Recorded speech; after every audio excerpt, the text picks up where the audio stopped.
One questionable activity my old friends and I would partake in when we were young was ding-dong ditch, where you run up to someone's door, knock or ring the bell, then run away or hide. We'd do it from time to time when we were feeling mischievous or bored. At the time, someone moved across the street from my friend Stefan, who lived a block down from me. He kept telling us how sketchy it seemed. No one would ever see them leave their house, the blinds were always closed at every window, and there were never any lights on. Yet there was always a red Toyota pickup truck in the driveway all hours of the day. No one really seemed to know who was living there or what they looked like. So one night we thought it would be a good idea to target it while we were out ding-dong ditching. My friend Jake and I hid behind a nearby car while Stefan ran up to the door. We could tell he rang the bell like 5 times, and we chuckled because of it. He finally ran for cover in a bush separating that property from the neighboring property. We waited for the door to open, but alas, it never did. So Stefan ran back to the door and rang it a bunch more times, probably closer to like 10 rings this time. As he ran for his same hiding spot, I noticed the curtains to one of the front windows move a little bit. I didn't see anyone's face, but that confirmed someone was inside the house. The door never opened, but Jake and I were afraid to yell over to him not to do it again. Stefan never looked over at us, so he never even gave us a chance to wave at him to stop there. He waited half a minute before going back to the door, but I swear before he could even ring the bell, the door pulled open, and all Jake and I saw was someone's arm reach out from the house to grab Stefan. He screamed a high-pitched scream like a girl. Jake and I looked at each other with horrified looks on our faces. Stefan managed to break free from the grip, and continued screaming as he ran past us across the street to his house. The front door to the house slammed shut. No one came out chasing after us.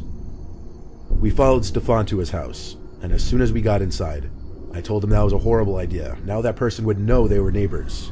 But he said he didn't care. He told his parents about it, who at first were mad at us, but sounded a bit concerned after some explaining about the aggressive way the man inside the house tried pulling him in. Still, neither of his parents wanted to go knock on the door, considering we were ding-dong ditching after all. Jake went home. I stayed over Stefan's house to sleep over. His parents always complained about us being too loud after they went to sleep, so we hung out in his backyard. We were playing Pokemon on our DSs for a while and talked more about what happened across the street. He said he didn't see much of the man's face and he was pretty well hidden behind the door, but he could tell it was a man by his veiny hands and strength. The man grabbed him by the collar of his shirt, so Stefan was able to free himself from the man's grip pretty easily. At some point while in the yard, I remember hearing a thump kind of noise. But I didn't even feel like it was worth bringing up to Stefan. I just made a mental note of it, and maybe he did too, who knows. Eventually it got too chilly to sit outside anymore, and we were getting a little tired, so we went back inside. We noticed it was a lot chillier on the first floor than it had been before we went outside. Stefan realized why fairly quickly. The sliding dining room window was open all the way, and a breeze of cold air was pouring in, but his parents definitely didn't open that. Something wasn't right.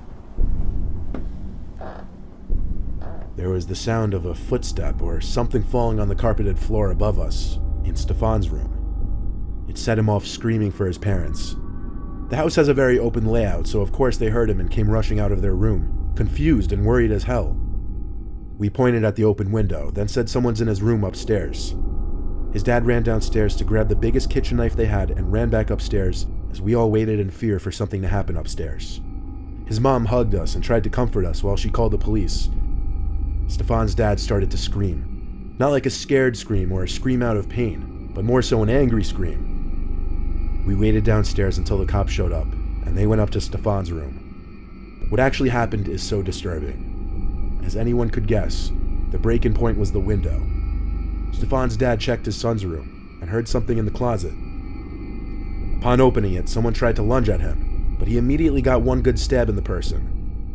What we found out minutes later was that it was the neighbor from across the street. How we knew was because Stefan instantly recognized the white sleeves he was wearing and the scabs on his hand. The man was as scary looking as we imagined. Stefan's family got a restraining order against the man and refused to live across the street from him any longer. They moved within a few months to a house in the same town.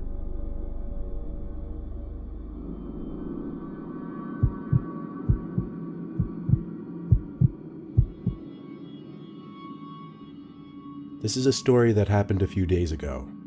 My friends and I really like to do some crazy things such as ding-dong ditching, which is what we were doing on Friday night. I'll refer to my friends as C, B, E, A, and Ben. There was this one corner house on an opening to a cul-de-sac. My friend E said I should ring the bell, so I did it because I was not the kind of person to not do something just because I might get in trouble for it. So I walked up to the stoop and knocked on the door and ran. We ran maybe 3 houses down behind a car so we could still get a good view of the house we just did. The guy came outside, walked around, and I think spotted either myself, E, or Ben, so he screamed "hey" at us, and we ran like normal if this happened. We all laughed it off like we usually would. Then we all agreed like a bunch of idiots that we would do the same house again. So we walked around the street to the house, and we all debated who should ring. I didn't because I just did like the last 3 houses, so we all agreed Ben should do it. So there went Ben up to the door, knocked, and ran. C, B, and A were on the corner of the street along with Ben after he rang, while me and E were behind a car right across the street from the house. It was like he was waiting right at the door, because only about 5 seconds after Ben rang the bell, he came sprinting outside. He got to the bottom of his driveway and screamed, "Hey, come here now." That was my cue to run, so I sprinted as fast as I could to the corner and around the block. I kept on sprinting until I caught up to Ben, C, A, and B. We had walked about the whole street gathering our thoughts when A pointed out that E was missing. We all looked at each other, obviously very worried for him. We called him and he picked up out of breath and was demanding us to go back to the house because he was chasing him. So we went about halfway down the street, still on the phone with E, and then he dropped the bomb. The man had a gun. We knew this because E said he heard the man scream, "I'm gonna blow your fucking brains out." I actually began to tear up, and we were all very worried for E. After about 5 minutes of E telling us to go back to the house, we made it to A's backyard and waited for E to make it back. He was saying he was very close, so we walked out of the backyard and there he was. We all hugged him and were so grateful he was okay. We all went to A's backyard afterwards to talk about what happened. The first thing E said was that he got the whole thing on video, so he showed us.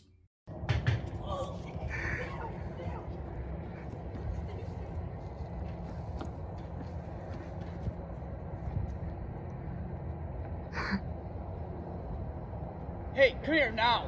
Come here now! Come here!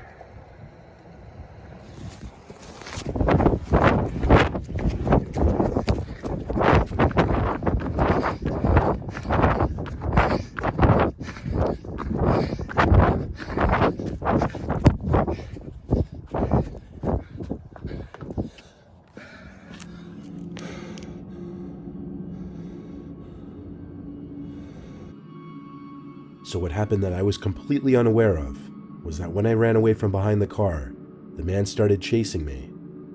Then E apparently got up and ran the opposite way, kind of putting the man in a pickle as to who he wanted to go after. He chose E, and he ran from him almost all the way down the street before hiding under a car until he felt it was safe to run back.